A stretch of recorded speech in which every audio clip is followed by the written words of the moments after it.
महत्त्वाची बातमी आहे। अमरावतीमध्ये नवरदेवावर हल्ला करणाऱ्या दोन्ही आरोपींना अटक करण्यात आलेली आहे। एकाने हल्ला केला होता, एकाने त्याला पळून जाण्यात मदत केलेली होती।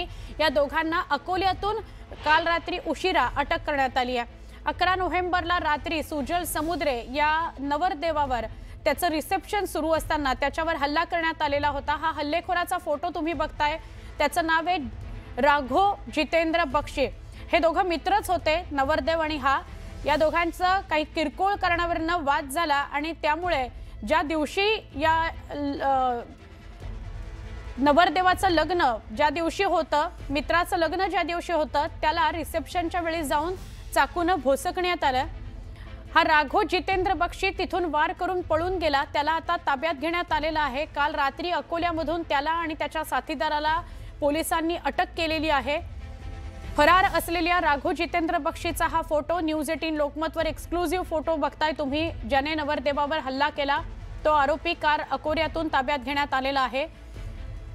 त्याला ज्याने पळवून नेलं हा जितेंद्र रंगाच्या हुडीमधला ऑरेंज रंगाच्या हुडीमधला जो एक व्यक्ती दिसतोय तो अल्पवयीन मुलगा आहे। त्यानेच पळून जाण्यामध्ये मदत केली या हल्लेखोराला। या दोघांनाही बडनेरा पोलिसांच्या ASI प्रमोद गुधडे यांनी ताब्यात घेतलेला आहे। आमचे प्रतिनिधी संजय शेंडे यांना विचारले, संजय, धक्कादायकच घटना होती। दोघं मित्रच, एकाने दुसऱ्यावर लग्नाच्या दिवशी वार केला आणि तो तिथून पळून गेला। काय सांगाल अधिक?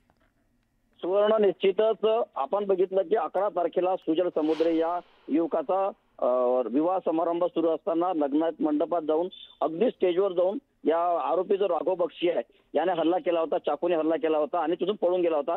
तो पळून जाताना तो संपूर्ण थरार जो आहे तो ड्रोन कॅमेरामध्ये कैद झाला होता आणि त्या दिवसापासून जो राघव बक्षी हा आरोपी आणि त्याला मदत करणारा जो एक बालक आहे, हे दोघेही त्या दिवसापासून फरार होते आणि बडनेरा पोलिसांनी राघव बक्षी आणि त्याच्या या साथीदारावर हत्येचा प्रयत्नाचा गुन्हा दाखल करण्यात केलेला आहे। मात्र ह्या दोघांचाही पोलीस शोध घेते होते। दोघेही हे पसार झाले होते, फरार होते, पोलिसांना चकमा देऊन गेले होते।